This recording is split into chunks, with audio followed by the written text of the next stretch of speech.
Apa artinya kenangan? Memori yang kau banggakan, kau pernah makan di restoran mana, kalau lapar ya lapar, mau makan lagi. Tapi sekali kau cicip daging, susah untuk kau tidak cicip lagi. Sekali kau cicip Wagyu A5, makan daging biasa udah gak enak. Susah kamu itu untuk setia dalam hidup pernikahan, saya sudah peringatkan. Untuk kokoh kamu itu gak gampang. Kamu jangan bilang enak, karena waktu sama-sama bertobat, yang satu memang belum mencicip dunia. Kita penasaran, tobat juga gak sungguhan. Kok enak ya orang itu tinggal gitu aja lalu bertobat. Tapi bagi orang yang sudah mencicipi dunia untuk dia bertobat, detoks ilahinya itu luar biasa.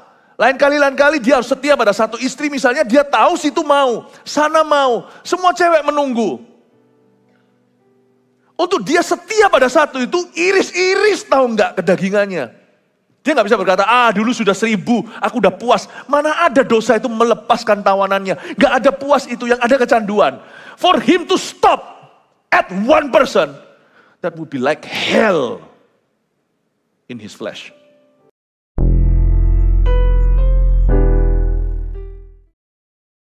Maka perkataanmu akan kami simpan dalam hati kami agar kami tidak salah jalan. Mengikutmu kami rencana melakukan itu seumur hidup.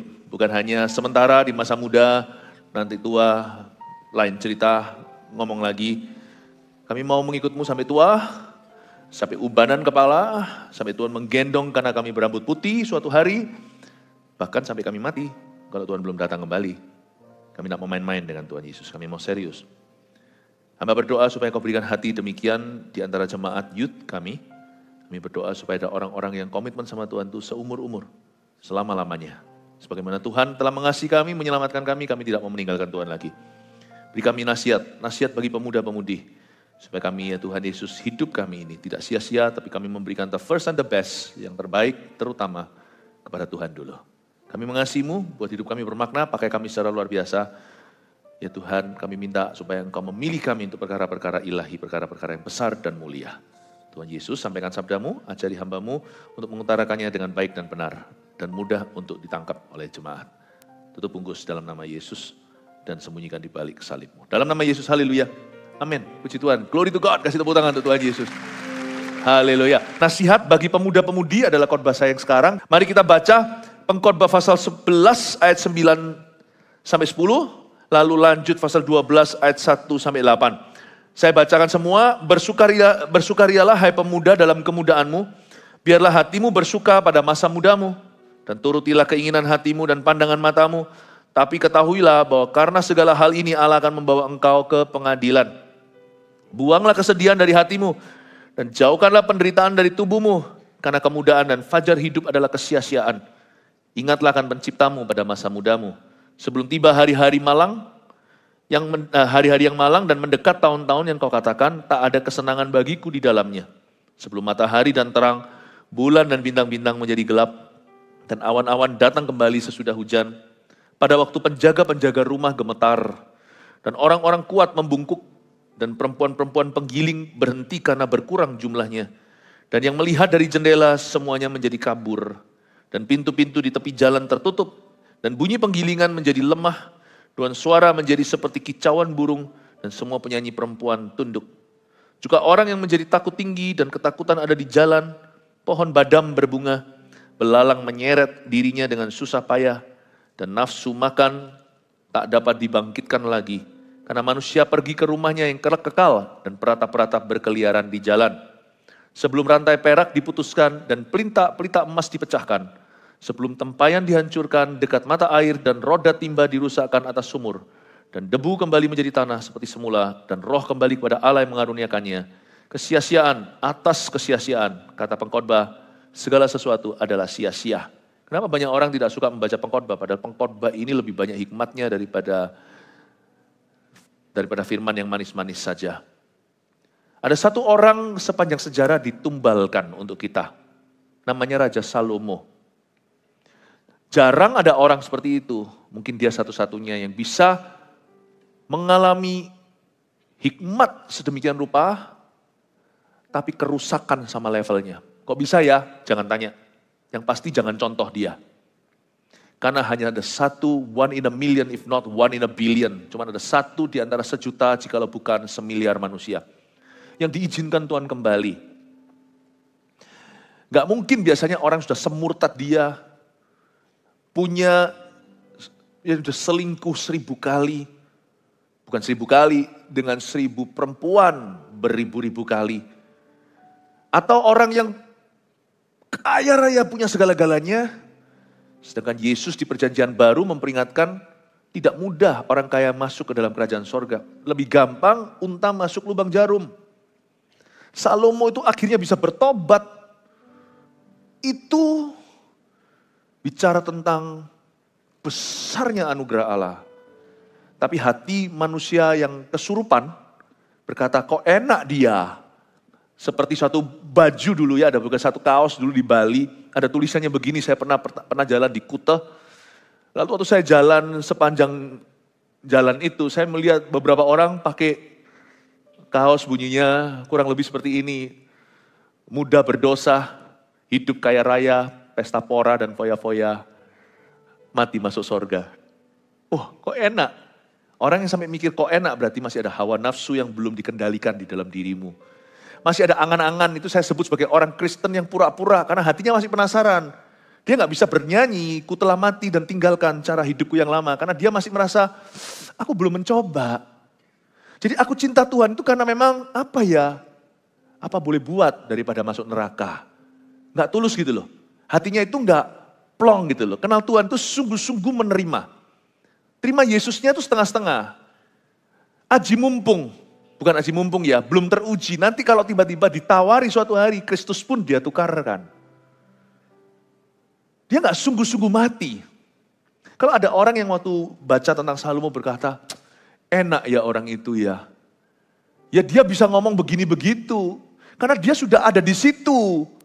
Situnya dia itu kan angan-anganku. Aku kan kepingin ke sana, tapi kan gak bisa. Kan aku gak kaya. Siapa mau sama aku? Dia mudah selingkuh, semua orang mau. Semua cewek menunggu. Aku satu aja gak ada yang mau. Tampangku pas-pasan. Tapi Salomo kita tahu dia adalah rupawan. Meskipun dia tidak seganteng Absalom. Tapi dia anak Daud, dia jangan lupa. Dia anak Batsheba. Batsheba itu cantiknya setengah mati. Aku kan gak punya tampang seperti itu. Andai kata wajahku seperti Korea-Korea itu kan pasti semua. Saya pernah sekali bicara dengan satu orang artis internasional bukan Indonesia. Saya pernah sekali dalam sebuah retreat. Itu di sana semuanya itu para artis-artis, saya nggak ngerti gitu-gitu. Kalian kan tahu, saya ini orangnya kayak gitu-gituan itu polos, nggak tahu apa-apa. Waktu saya mau ajak mereka retreat, itu sekitar terjadinya belasan tahun yang lalu, itu mobil-mobil di jalanan waktu kita mau naik bus, karena mobil-mobil pribadi taruh, semua naik bus pergi ke luar kota, ini di luar negeri ya. Saya jadi pengajarnya, sudah diaturkan semuanya untuk saya muridkan. Itu mobil-mobil tuh antri sampai macet di jalan, tahu nggak? Saya bilang bukan panitia, sama orang gereja di sana, saya bilang, kenapa sih ini mobil macet? Loh, ini orang-orang terkenal semua ini. Katanya, ini yang dari mana, negara mana, negara mana, negara mana. Ini Asia semuanya. Wah, si ini adalah, dia di TV ini pertama kali dia sebagai apa, yang ini dia terkenal di film itu, yang ini begini begitu. Wah, luar biasa. Banyak dosanya. Sungguhan gak mudah loh. Orang itu kan kepinginnya apa? Terkenal. Terkenal, harta, sukses, itu tanggung jawab yang besar. Dan susah loh, bukan hanya susah orang kaya masuk kerajaan sorga. Orang berhasil juga. Dan juga banyak di antara kita itu kan kecepit di tengah. Sukses juga belum, gagal total juga kagak. Nah, kenapa kita ikut Yesus? Apakah karena setan belum sambut tangan? Karena kita belum ditawari sesuatu? Kalau kita tawari sesuatu goyah nggak sama Kristus? Apakah kita akan merasa, nggak apa-apa deh aku tinggalkan Tuhan. Salomo ini, been there, done that, had everything. Dan dia pernah meninggalkan Tuhan tapi dia tetap pegang hikmat, akhirnya dia bertobat. Nggak gampang loh orang seperti ini. Saya tinggal sekamar waktu itu dengan kan diaturkan kamar-kamarnya nggak cukup. Di tempat yang eksklusif di mana, akhirnya saya tinggal sekamar dengan satu artis waktu itu. Dia mungkin waktu itu mereka agak sedikit grogi sama saya. Karena saya dianggap holy. Jadi kalau saya mulai berdoa, mereka mulai keluar. Gak ada yang mau tinggal di kamar. Saya gak tahu karena mereka grogi atau memang sungguhan Roh Kudus itu buat mereka bahasa Hokian, betahan. Lalu saya bicara dengan salah satu orang lagi yang ikut di sana karena itu ada adiknya. Kokonya mau bertobat, akhirnya adiknya protes. Adiknya diajak bertobat sisan, nggak mau. Adiknya bilang, kok enak lu kok.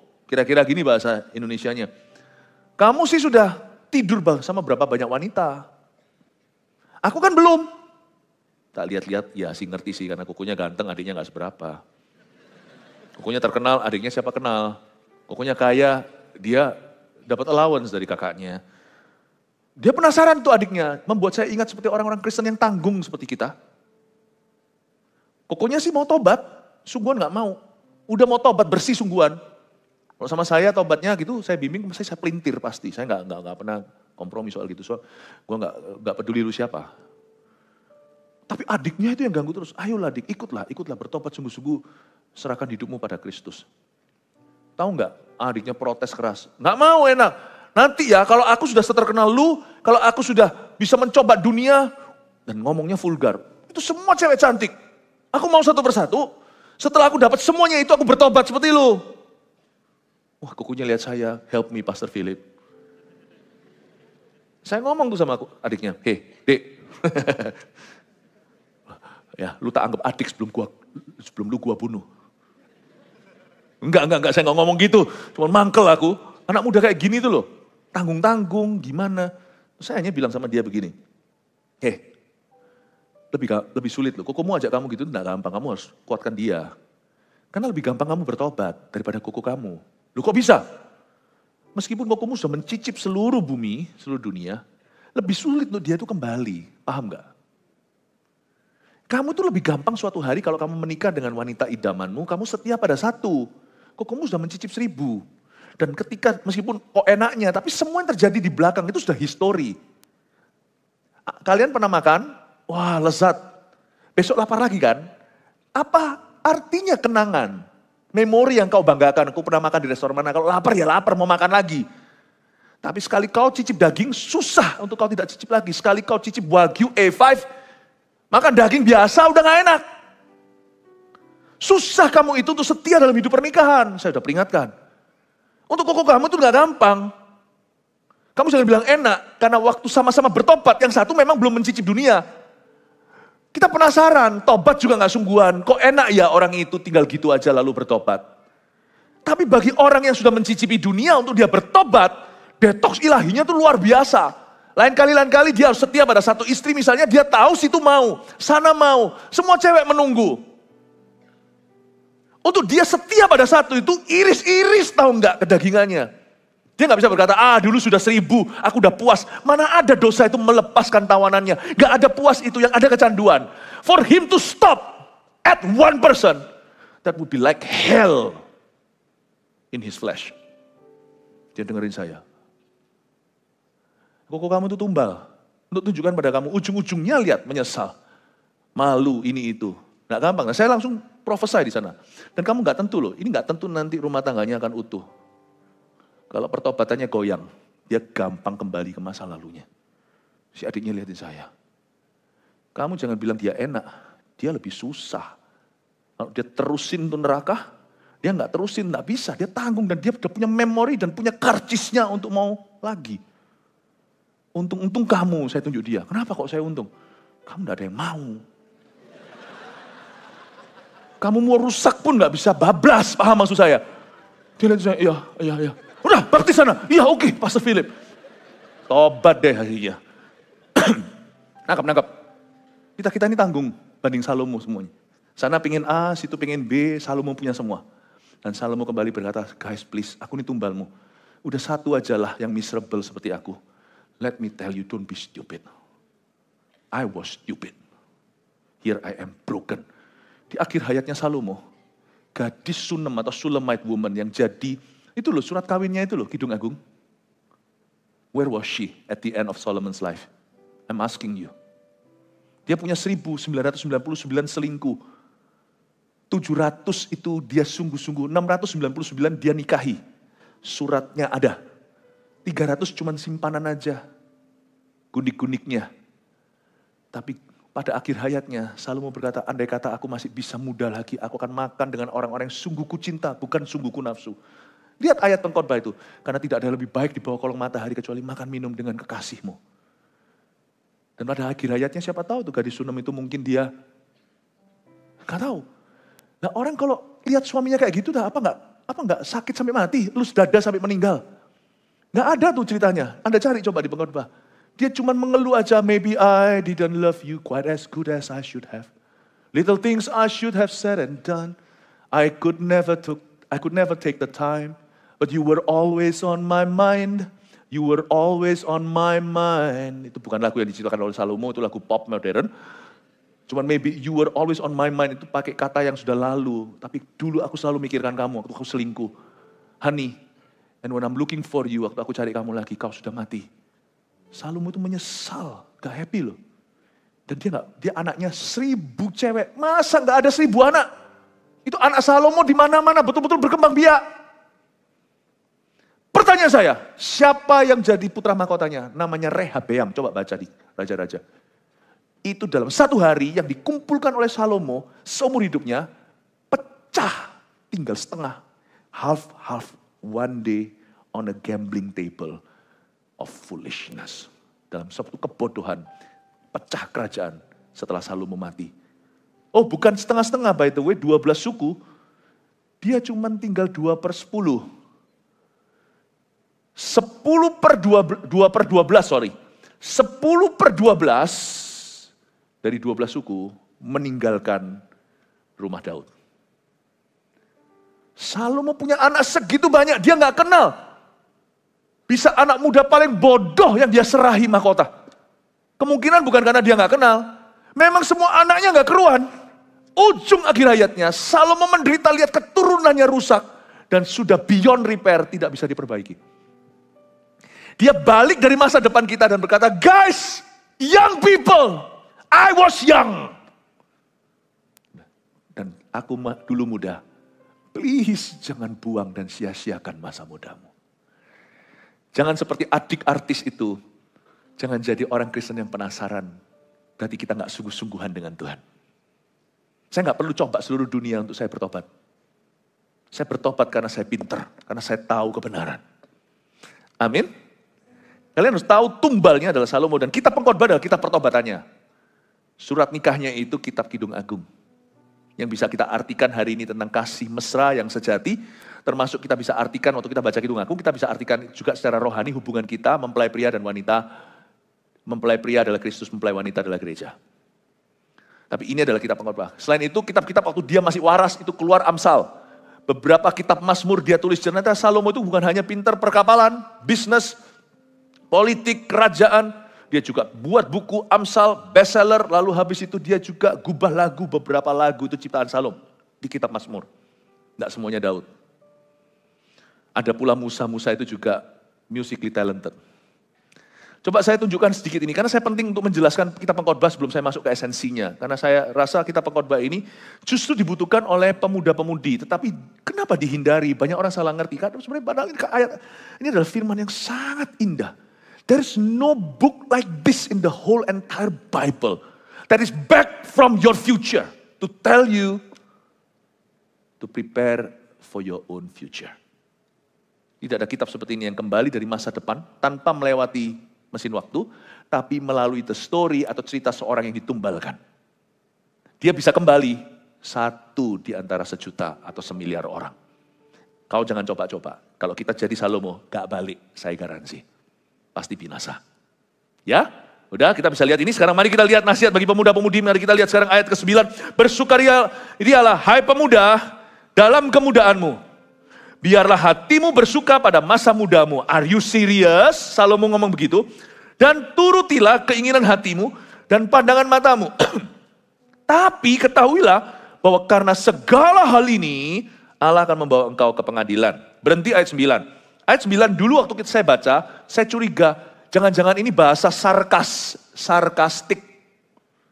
Kayak mama kalau ngomong sama anaknya, kamu diberitahu jangan deket-deket ke kompor. Ya udah gak apa-apa, pegang aja kompor itu. Bukan berarti serius suruh memegangnya. Pegang aja, nanti mama lihat tanganmu gimana, sakit apa enggak. Mama siapkan aja mobil bawa kamu ke hospital. Itu sarkastik. Ya, anak yang bodoh, oh pegang ya. Nyusah. Kalau mama sudah sarkas, jangan diteruskan. Mungkinkah ini sarkas? Iya. Karena Salomo dalam kondisi hatinya pahit dan menyesali kehidupannya. Dia bilang, lu orang tanggung kayak lu, gitulah kira-kira kalau dia marah. Silakan sana, ikuti aja pandangan matamu. Bersukarialah di masa mudamu. Biarlah hatimu bersuka pada masa mudamu.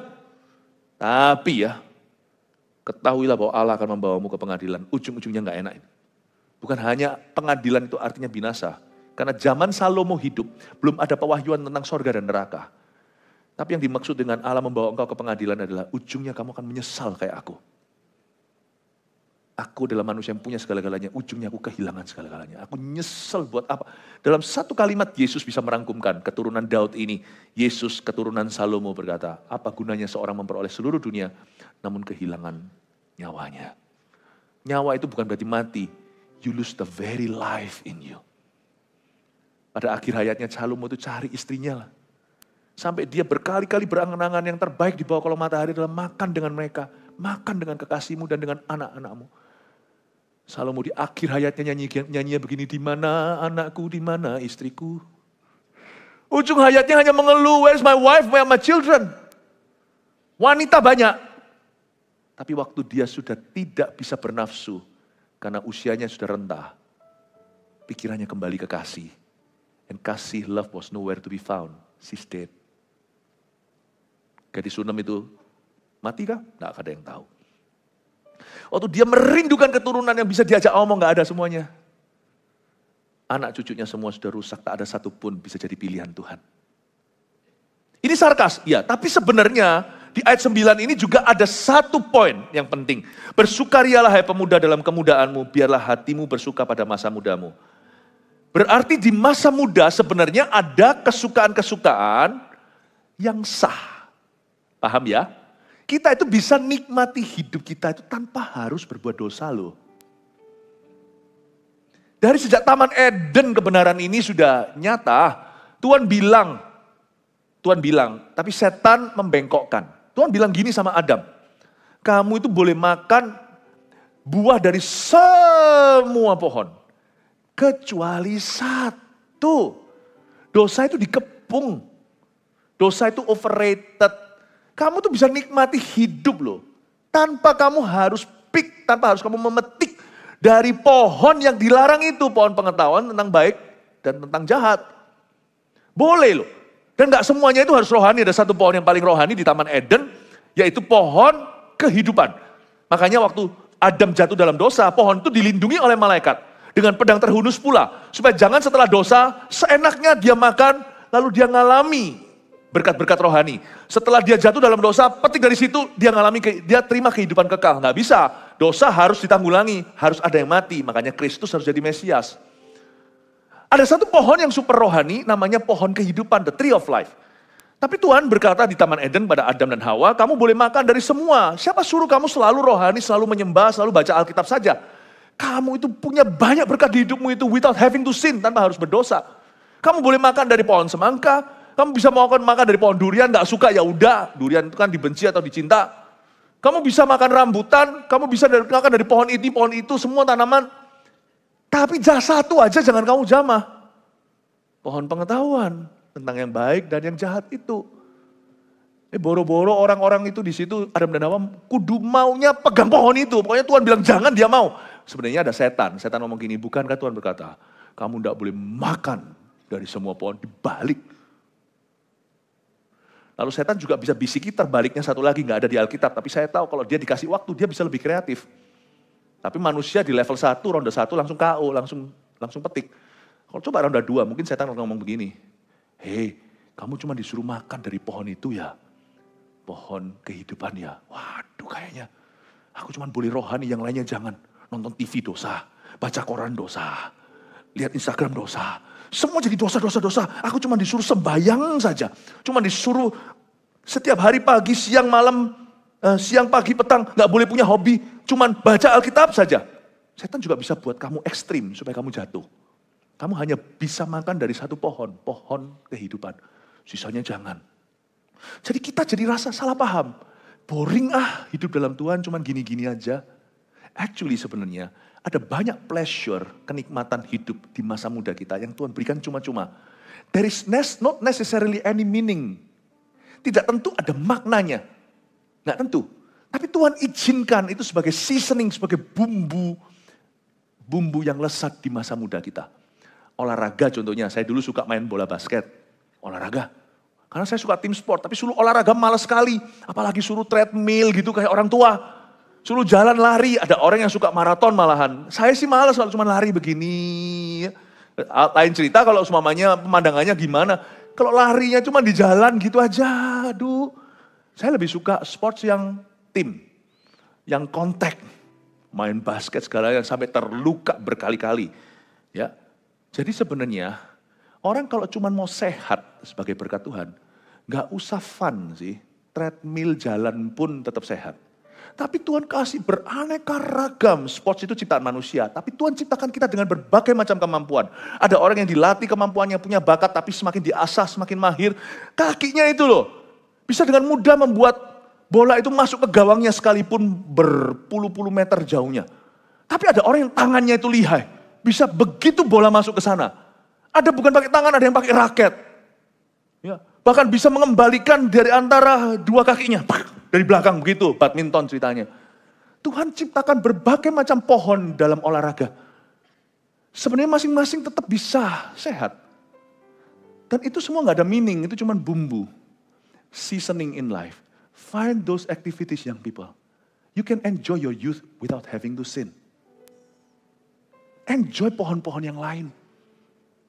Ada banyak, bukan hanya hobi. Segala sesuatu. Bersukarialah hai pemuda.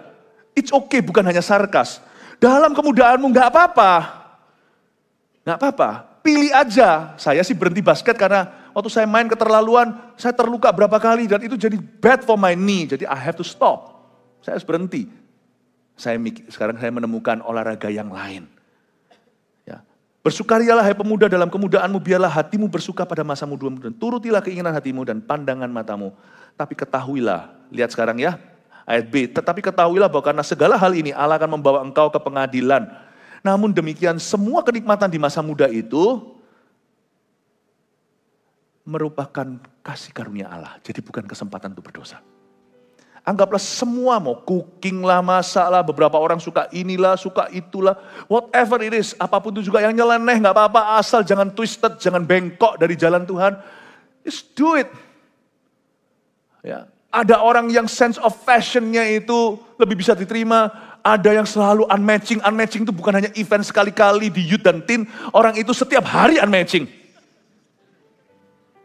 Ya monggo silakan, gak apa-apa. It's okay untuk berekspresi.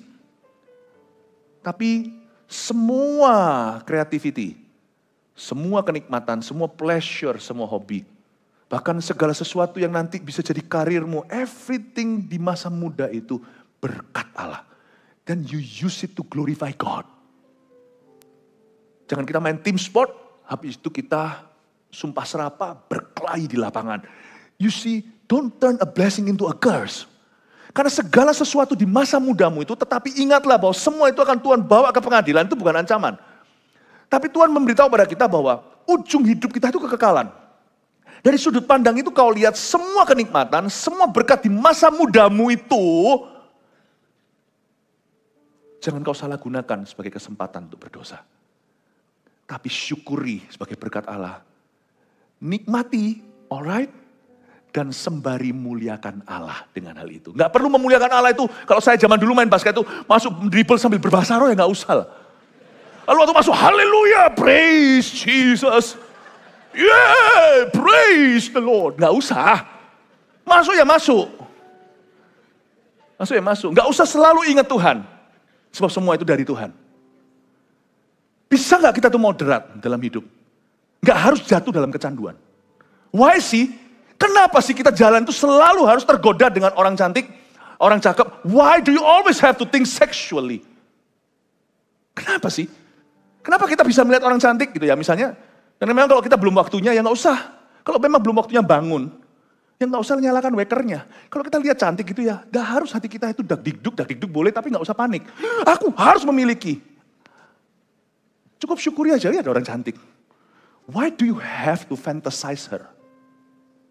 Kenapa harus memfantasikan? Kenapa harus membayangkan dia? She's not yours. Dia masih punya papa mama. Dia punya Tuhan, apalagi kalau belum waktunya. Bahkan kita belum tahu. Yang belum waktunya, enggak tahu siapa milikmu, belum waktumu. Kalau belum waktunya. Kalau bukan milikmu, ya enggak usah dinikmati. Itu beauty untuk orang lain, bukan untuk Anda. Kayak rasanya kehilangan apa gitu kalau dia tidak jadi milikmu. Kenapa harus masturbasi? Kenapa harus jatuh ke pornografi? Kenapa sih harus terus benteng-bentengan tuh jamah pohon pengetahuan itu? Why always yang namanya enjoyment atau kenikmatan hidup itu selalu diasosiasikan dengan dosa? Tidak bisakah kita menikmatinya sebagai berkat Allah? Lu tahu gak cewek itu cantik? Puji Tuhan. Hatimu gak usah terganggu. Gak usah jadi milikku, ya gak apa-apa. Apa-apa? Oh puji Tuhan, bagus. Tapi juga gak usah cacat, karena kita gak bisa dapat. Ada orang yang cacat kalau dia gak bisa dapat. Orang gitu biasa, cantiknya cuma 5 tahun bro. Ya gak usah gitu lah, lu gak usah hina anak orang lain lah. Orang gitu aja kok, langsung cacat, gak perlu. Emangnya orang itu ada orang itu yang seleranya itu sakit ya. Coba lihat ya, ada orang ya suka menjatuhkan orang lain supaya dia merasa better. Kalau enggak karakter killing, enggak bunuh karakter orang lain, kalau enggak sikat orang, wah gitu aja gaya apa segalanya. Kalau enggak gitu enggak enak dia. Tidak dapatkah kita dapat jati diri kita tanpa menjatuhkan orang lain, tanpa mencacat? Masa muda itu harus moderat dalam hal gitu. Sebab masa muda adalah masa kuat. Di mana secara power atau kuasa kehidupan, kalian enggak moderat. You are at the age, kalian berada di usia, di mana semua enjoyment kenikmatan itu premium. Prime time. Ini kalau zaman dulu televisi, dulu nih, prime time itu jam 7. Setelah orang-orang makan itu yang blockbuster, yang apa, itu prime time. Kalian itu sekarang ada di prime time. Di usia di mana segala sesuatu kuat-kuatnya. Makanya itu soal yang begini harus moderat. Ayat 2. Ayat 1. Ingatlah akan penciptamu pada masa mudamu sebelum tiba hari-hari yang malang dan mendekat tahun-tahun yang kau katakan tak ada kesenangan bagiku di dalamnya. Kenapa disuruh ingat pencipta kita pada masa muda kita? Kita perlu mengingat Tuhan di prime time hidup kita. Karena masa-masa prime time adalah masa-masa paling menentukan. Kalau itu reklame dulu paling mahal di jam itu, 7 dan jam 8, kenapa itu paling banyak yang menonton? Dan biasanya sales atau penjualan menggila di jam-jam itu, setelah jam-jam itu, karena orang melihatnya. Ingatlah akan penciptamu pada masa mudamu sebelum tiba hari-hari yang malang dan mendekat tahun-tahun yang kau katakan tak ada kesenangan bagiku di dalamnya. Sebelum matahari dan terang, bulan dan bintang-bintang menjadi gelap, dan awan-awan datang kembali sesudah hujan. Ayat 2 menceritakan bahwa suatu saat kelak akan datang namanya sunsetting years. Tahun-tahun matahari terbenam. Kalian kan kaget loh. Matahari terbenam itu bukan umur 70. Sunsetting years itu dimulai ketika kalian berhenti jadi teenager. Orang tidak sadar itu. Saya tidak ngomong bahwa kita jadi lemah, enggak ya. Your physical strength atau kekuatan badan kalian, badan kita, itu bukanlah takarannya. Sunsetting years adalah tahun di mana keremajaan mulai meninggalkan kita. Masa dewasa telah tiba. Sejak saat itu, sunset. Sunset gini itu bukan berarti menurun. Saya tidak patahkan semangat dan pesimis. Maksud saya, hidupmu itu akan berlalu cepat. Ingatlah penciptamu pada masa mudamu sebelum tiba hari-hari yang malang dan mendekat tahun-tahun yang kau katakan tak ada kesenangan bagiku di dalamnya. Sebelum matahari, bulan, bintang menjadi gelap. Berarti di masa muda itu adalah masa kuat. Yang namanya love, joy, and peace, faith, hope, and love, iman, pengharapan, dan kasih itu pol-polan maksimal itu di masa-masa prime time itu. Karena di masa-masa muda, umur 20 sekian juga termasuklah Meskipun boleh termasuk sudah mulai ada sunsetnya, tetapi di usia-usia youth itu, your powers are most active. Paling aktif. Di usia-usia ini, paling kuat berdoa ya di usia ini. Paling kuat berdoa. Sungguhan. Saya nggak mengeluh, dan saya rasa ini juga baik untuk diceritakan. Waktu saya berusia di usia belasan 20 tahun, waktu saya bertobat 18 kan, itu saya berlutut gini ya. Itu bisa jam-jaman loh, nggak kalah sama orang Korea. Sekarang nggak kuat kalau jam-jaman. Meskipun saya tetap sehat, kuat, tetap saya olahraga. Tapi nggak bisa. Jadi masa muda adalah masa yang paling cocok untuk berdoa. Masa muda adalah masa yang paling mudah untuk percaya. Karena semakin berusia, sunset mulai tiba, pikiranmu lebih kompleks. Makanya orang muda kalau nggak bisa konsentrasi dalam gereja, dengar firman atau saat teduh sendiri, itu keterlaluan. Kenapa di dunia ini salah? Apalagi di dunia barat. Ada satu konsep atau pengertian, padahal seharusnya di dunia di mana lebih banyak ilmuwan, ilmu pengetahuan, misalnya maju sekali in the Western society, tapi kenapa secara rohani terbelakang ya pikirannya?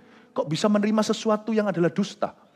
Mereka percaya kalau orang muda itu harus dipancing ini itu baru bisa konsentrasi di gereja. Salah. Orang muda itu by design sudah dengan badan dan usia itu mereka bisa konsentrasi.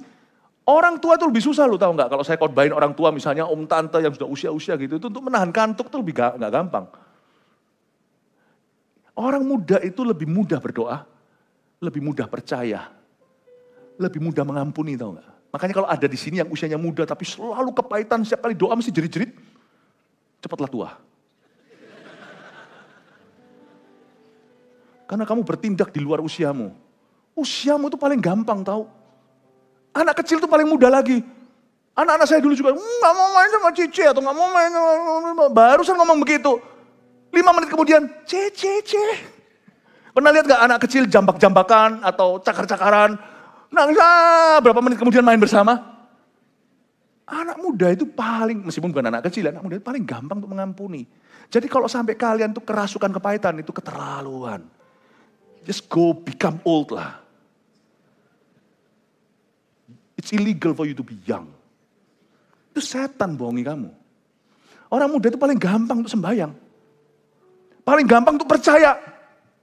Paling gampang untuk mencerna firman. Fresh pikirannya. Easier to hope to, not only easier to believe. Gampang berharap. Anak muda patah pengharapan, besok langsung berharap lagi. Orang tua lebih gampang putus asa. Saya buka, jangan ngomong sama om, tante, papa, mamamu. Mereka sekali putus asa, sulit sambung asa. Kalian jangan putus asa. Jangan hanya putus asa. Putus uratnya aja nyambung, besok udah main lagi sepak bola. Patah kaki aja besok udah badminton lagi. Anak muda kalau sampai weak, keterlaluan. Ini kan Song from the East nanti minggu-minggu depan.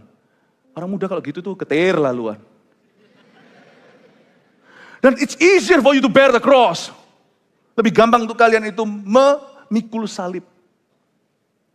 Ya, paham ya? Makanya dikatakan ingatlah penciptamu waktu masa muda.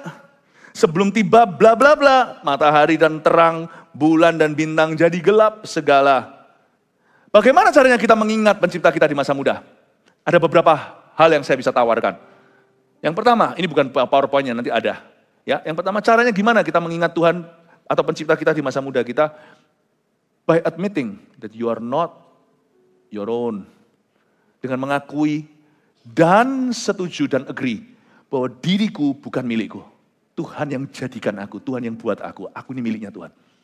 Anak muda itu harus punya satu disiplin. Mengakui dengan segenap hati. Dan memang percaya begitu. Bahwa hidupku bukannya aku, tapi Kristus di dalamku. I have no right over my youth. Aku tidak punya hak atas masa mudaku. Karena anak muda berkata gini, aku mau gini memangnya kenapa? Kalau sama orang-orang yang mendidik dia bukan papa mamanya, you are not my mother. Kamu bukan mamaku. Itu yang seringkali dilakukan oleh orang-orang yang barusan beranjak teenager atau jadi remaja, ya kan? Kalau papa mamanya juga, mama, aku sudah bukan umur 12 lagi. Atau sama papanya, emangnya gua umur 9. Karena anak muda di dunia ini notabene asosiasinya dengan pemberontakan. Tapi anak muda dalam Tuhan beda. Ingatlah Tuhan, penciptamu di masa mudamu. Caranya gimana kita mengingat Tuhan di masa muda kita? Dengan mengakui dan percaya begitu, bahwa kita bukan milik kita. Tuhan yang jadikan kita. Always tell yourself, beritahu diri sendiri, God made me. I have no right over my life. Tuhan yang bikin aku. Apapun ceritanya, aku datang ke dunia ini, papa mama menikah, atau wedlock, atau di luar pernikahan, atau produk kecelakaan, gak ada masalah. Aku bukan produk kecelakaan, kalau aku hadir itu Tuhan punya rencana. Tuhan jadikan aku, kejadianku luar biasa. Caranya gimana kita mengingat Tuhan pada masa muda kita? Dengan memberikan the first and the best. Ingat ya, ini dua hal jangan kau lupa. Di masa muda itu selalu memberikan perasan susu dan madu. Pertama itu untuk Tuhan. Selalu you give your first yang pertama. Dan the best unto the Lord. Pertama, kita memberikan yang pertama. Dan terbaik untuk Tuhan.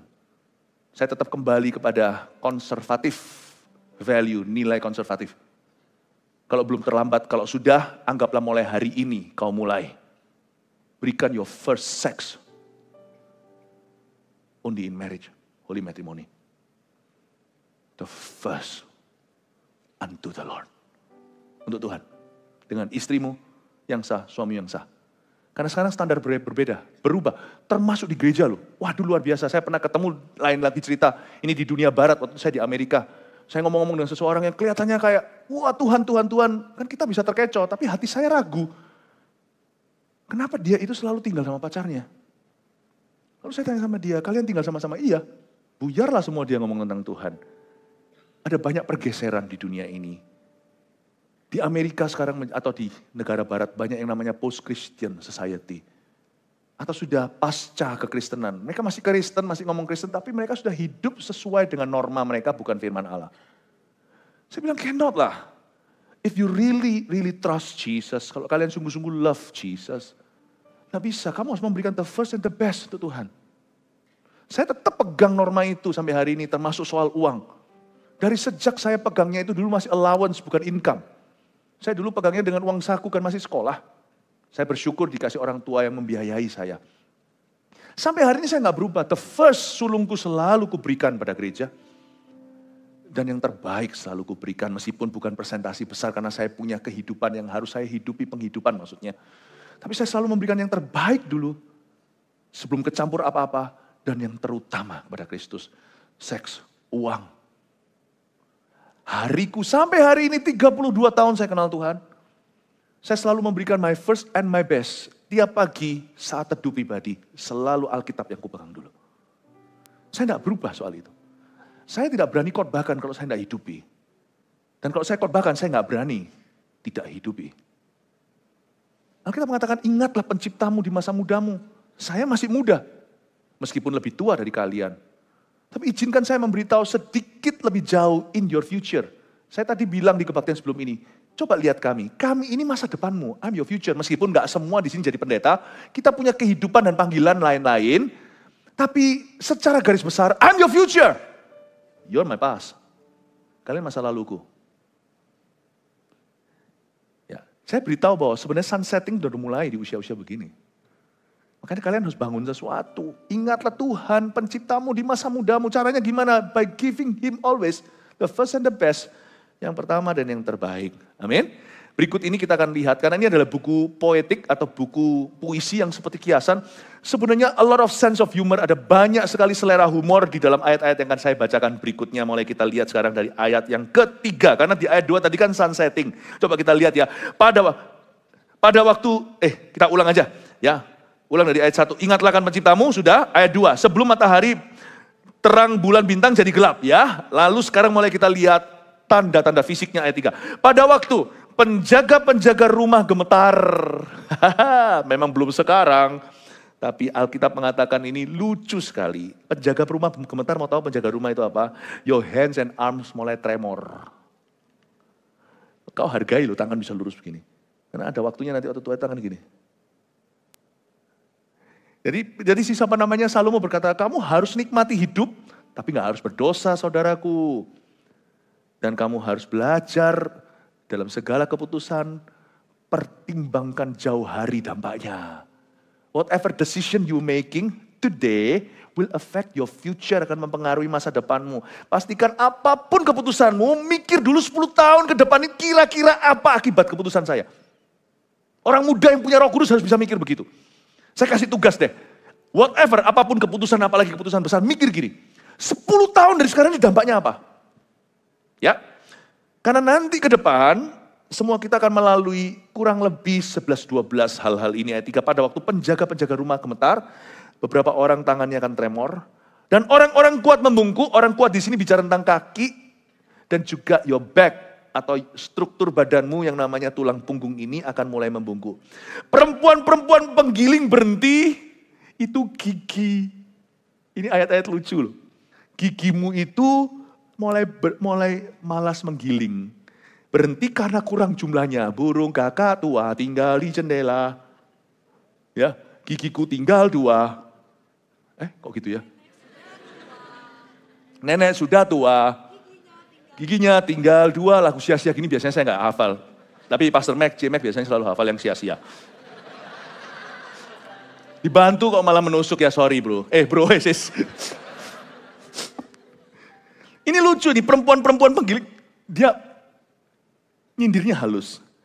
Sebelum ya, guys, you enjoy lah. Sebelum perempuan-perempuan penggiling berhenti karena kurang jumlahnya. Giginya tinggal 2. Dan yang melihat dari jendela semuanya menjadi kabur. Mata mulai kabur, mulai ada plusnya.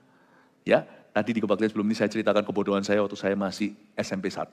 Saya sengaja rusakkan mata supaya, tahu gitu kan, lebih baik degradasinya pelan-pelan. Kalau kalian mulainya minus, nanti lebih lama, lebih parah. Tapi kalau mulainya dengan 0 kan lebih indah. Intinya lah, whatever you do ya. Saya paling cerewet soal ini, karena saya merasa kalau orang nggak bisa dengar itu masih oke gitu loh. Orang nggak bisa dengar itu ya masih bisa lihat. Tapi orang kalau buta itu gimana, kasihan ya. Saya sering lihat ya kadang-kadang ya. Yang lebih tua lebih berhikmat gini-gini. Makanya itu kalau bisa versi yang lebih tua bilang sama yang muda, hey, back from your future gitu. Kadang-kadang lihat HP ya. Digelapi untuk hemat baterai. Ya ampun, hematlah matamu. Baterai kok dihemat. Itu semua habis bisa dibeli dengan money. Matamu kalau kabur, hanya belinya dengan mujizat, kalau dapat.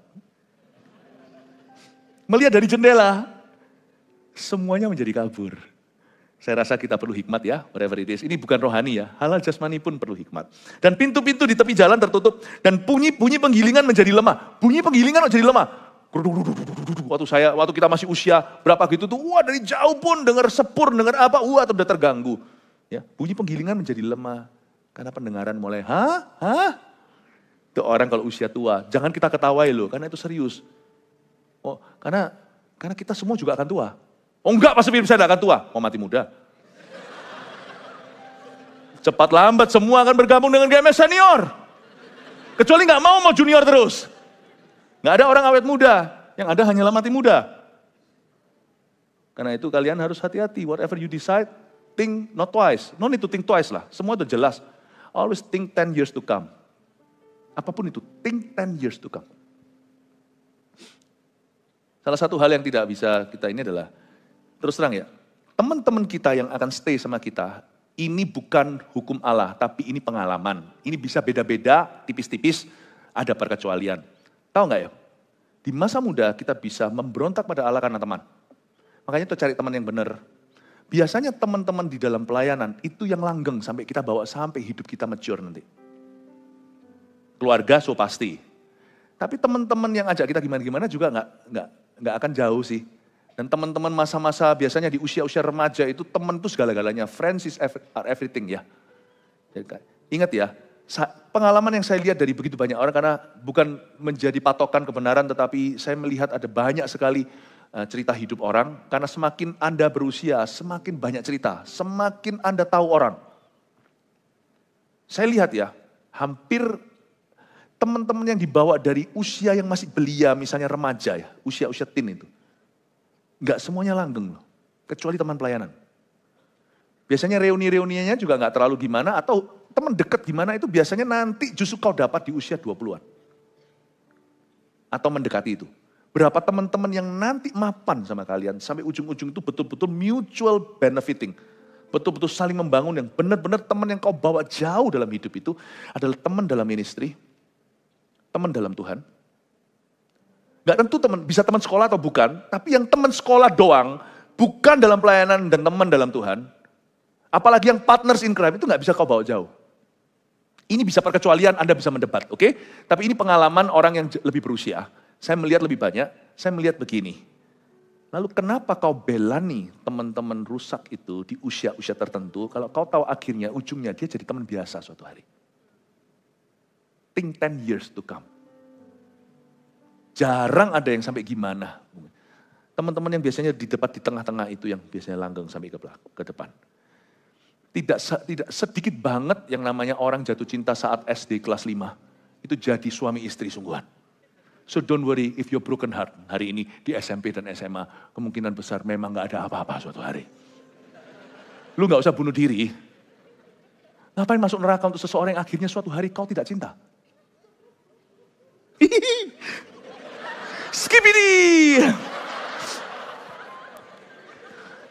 Lalu saya ngomong gini nih, make sense gak sih? Yang benar, ngomong yang benar. Make sense gak? Enggak ya, enggak setuju. Coba mikir lah. Saya sudah survei soalnya sebelum saya khotbah begini nih. Siapa temannya, ada sih masih ada hubungan. Tapi ya jadi teman biasa gitu loh. Enggak sampai seperti kayak bondingnya. Wah, you have to die for itu. Nanti waktu dia umur 25, 30, 40 gitu ya. Not really close friends. Yang close itu yang dia dapatkan dalam pelayanan ministry dalam Tuhan dan di usia sekian. Atau mungkin di belasan terakhir sampai teen terakhir 20. Atau malahan justru yang 20 ke atas itu malah solid pertemanannya. Itu yang kau bawa seumur hidup. Tapi aneh, justru waktu pertemanan itu kau berhalakan. Itu satu-satu nanti tidak jadi apa-apa di hidupmu. Think 10 years. Make sense? Kau tahu belum di usia itu. Tapi percaya, kasih tepuk tangan untuk Roh Kudus yang membuka mata. Bunyi penggilingan menjadi lemah kan, ayat 4b. Suara menjadi seperti kicauan burung. Dan semua penyanyi perempuan tunduk. Suara menjadi seperti kicauan burung. Percayalah nanti ya, mau tidur jam berapa aja, suatu hari di usia tertentu, kalian burung belum berkicau, kalian yang good morning dulu. Bangun pagi sudah bangun. Jadi tidur lebih less. Kalau gitu Pastor Philip, berarti saya harus tidur lebih banyak untuk menghargai masa muda. Ya silakan. Tidur sebentar lagi, melipat tangan sebentar lagi, suatu hari kau miskin, kata Alkitab. Ya tetap harus tidur lah, tapi jangan kau sia-siakan gitu loh. Screen time seget-getnya, sebisa-bisanya. Janganlah, nikmati. Ada waktunya nanti, tidur itu berharga. Juga orang menjadi takut tinggi, afraid of height. Zaman dulu, wah skateboard. Sekarang naik tangga kok tinggi sekali. Ada berapa orang tua. Wah tinggi sekali. Ya, hargai dulu ya. Hargai hidupmu hari ini. Dan di pohon badam berbunga. Ini lucu ini. Tahu gak pohon badam berbunga ini apa? Pohon badam itu putih-putih itu loh. Uban. Oh, semua bilang, oh. Pohon badam berbunga. Ubanan, saudara, atau menipis rambutnya. Lucu. Pasang surut itu ada di kepala. Di usia tertentu, kalau lihat fotomu, itu seperti ini rambutnya. Agak sedikit seperti Son Gokong, semuanya rambut sini. Tapi tambah tahun, tambah naik dia. Luar biasa. Terjadi rapture. Belalang menyeret dirinya dengan susah payah dan nafsu makan tak dapat dibangkitkan lagi. Nafsu makan tak bisa dibangkitkan lagi. Satu hal ya, Back from the Future. I'm not that old though. Saya tidak tua gimana, cuman bukan menyangkali, tetapi ya memang begitu. Tapi satu hal yang saya akui bahwa makan daging berkurang. Itu sungguhan. Saya alami sendiri juga. Ya. Kalau dulu makan daging, kalau saya sudah masuk ke restoran tertentu yang all you can eat, itu semua orang udah takut. Ini lagi dikurus tapi makannya banyak. Sekarang daging cuma terbatas, ya. Nggak dapat dibangkitkan lagi. Nafsu makan juga berkurang. Karena manusia pergi ke rumahnya yang kekal dan peratap-peratap berkeliaran di jalan. Sebelum rantai perak diputuskan, pelita emas dipecahkan, sebelum tempayan dihancurkan dekat mata air dan roda timba dirusakkan di atas sumur. Artinya ini sebelum kematian. Dan debu kembali menjadi tanah seperti semula dan roh kembali kepada Allah yang mengaruniakannya. Kesia-siaan atas kesia-siaan. Saya terakhir dengan ayat 8, saya kasih 4 poin untuk kalian bawa pulang ke rumah. Kesia-siaan adalah kesia-siaan, kata pengkhotbah, segala sesuatu adalah sia-sia. Kenapa kesia-siaan di atas kesia-siaan? Dalam bahasa Inggrisnya, vanity of all vanities. Single, majemuk. Kenapa disebut kesia-siaan atas kesia-siaan? Ini hanya berlaku bukan untuk non-believers. Untuk orang yang tahu kebenaran, tapi tetap sia-siakan hidupnya, maka itu adalah sia-sia yang paling top levelnya. Kesia-siaan atas kesia-siaan. If you know the truth, you don't do it. Ujungnya kesia-siaan di atas kesia-siaan. You'll be sorry at the end of your life. Di akhir hidupmu, kamu akan berkata, aduh, andai kataku dengarkan guru-guruku, andai kataku perhatikan firman-Nya. Kata pengkhotbah, segala sesuatu adalah sia-sia. Masa muda, nasihat bagi pemuda-pemudi, pastikan kita itu membawa hidup kita ke arah eternity, not vanity.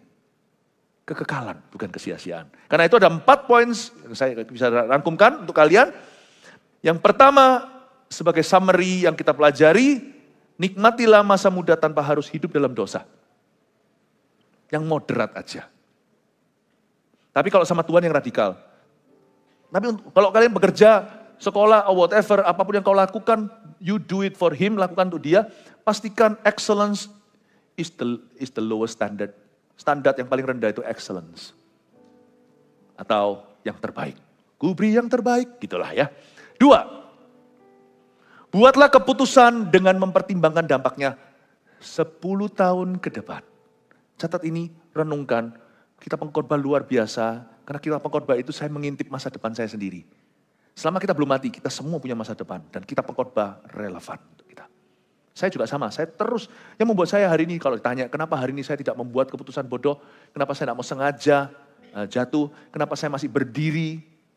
Kenapa saya masih setia pada panggilan saya? Kita pengkhotbah ini, my seat belt, my friend. Bodohlah orang yang meninggalkan kita pengkhotbah.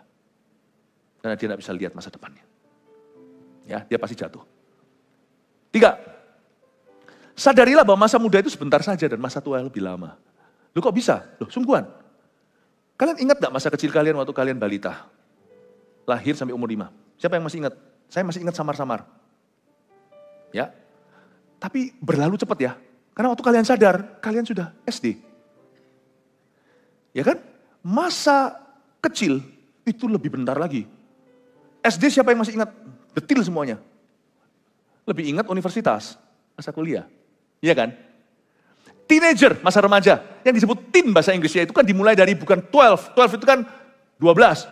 Teen itu mulai dari 13. Akil balik remaja, adolescence atau masa-masa keremajaan itu dimulai dari 13.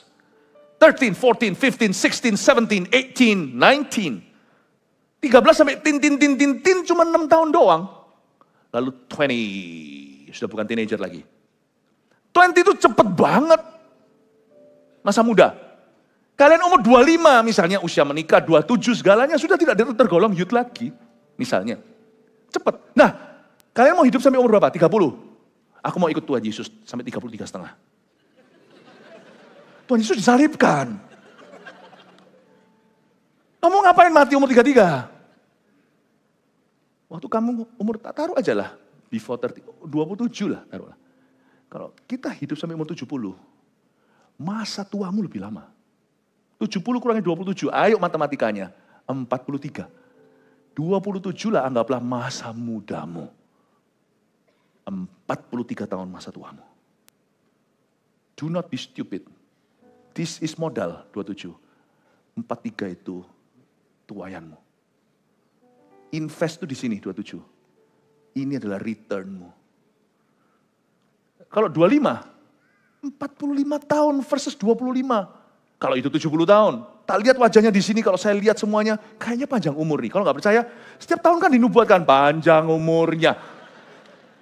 Kalau pendek umur keterlaluan. Kalau kalian hidup umur sampai 80 tahun, tambah 10. Masa dewasa, masa tuamu itu 55 years. Masa mudamu 25. Paham ya? At least paling tidak, kalau secara fakta bukan begitu, kalian bisa mendebatnya. At least masa tua itu feels longer. Lebih lama kerasanya, karena kita lebih slower. Slower bukan secara fisik, maksudnya kita lebih hati-hati. Dan feels longer, karena kita ingat, karena masa kecil kita nggak ingat, sudah ada satu bongkah itu hilang. Dalam memori cuma samar-samar. Waktu masa kecil lah, inilah, itulah. Waktu kita datang ke sekolah baru ingat, oh iya aku di sini nostalgia. Tapi kita sudah lupa. Jadi masa kecil itu cepet seperti uap, masa muda remaja juga sama. Cepet banget, cepet banget. Tapi biasanya kerusakan yang setan mau lakukan dalam hidup kita itu di masa itu, supaya bibit bobotnya dapat, supaya kena semua sisanya. Paham kenapa Tuhan berkata, lihat firman-Nya, ingat masa mudamu. Tidak ada masa kilaf, karena kamu akan dibawa ke pengadilan. Jangan berkata, aku masih muda kan, masih kilaf. No kilaf. Karena hidup itu keputusan. Jadi bukan hanya secara fakta longer, tapi you feel longer. Lebih rasa lebih lama, karena memorinya lebih intact. Sedangkan di sini itu memorinya udah lama. Jadi masa tuamu itu lebih panjang. Tapi orang muda kalau hidup biasanya merasa dia forever young. Biasanya susah ngomong tentang eternity atau kekekalan, karena tidak relevan. Apa kekekalan? Tell us how to have fun. Bagaimana kita bisa gila-gilaan, bagaimana kita bisa menikmati masa muda kita pol-polan. Hello. Kita pengkhotbah itu seperti orang pesta tiba-tiba diajak ke rumah perkabungan. Lebih banyak hikmat di sana daripada di tempat pesta. Lebih banyak hikmat di tempat perkabungan daripada di Sweet Seventeenan. Diingatkan, yo guys, you will get old in no time. Good news or bad news? You choose. You'll be old in a while. Shortly. Paham? Sampai 3, sadarilah bahwa masa muda itu sebentar saja dan masa tua lebih lama 4. Layanilah Tuhan selagi muda agar hidup singkat di dunia tidak sia-sia. Di foto 1, 2, 3, 4. Silakan. Ya, puji Tuhan. God bless you. I love you. Berikan tepuk tangan untuk Tuhan Yesus. Mari kita semua bangkit berdiri. Wow. Untung kebaktian berikutnya nggak ada. Overtime yang di PCM ya. God bless. Siapa diberkati Tuhan? Puji Tuhan. Amin.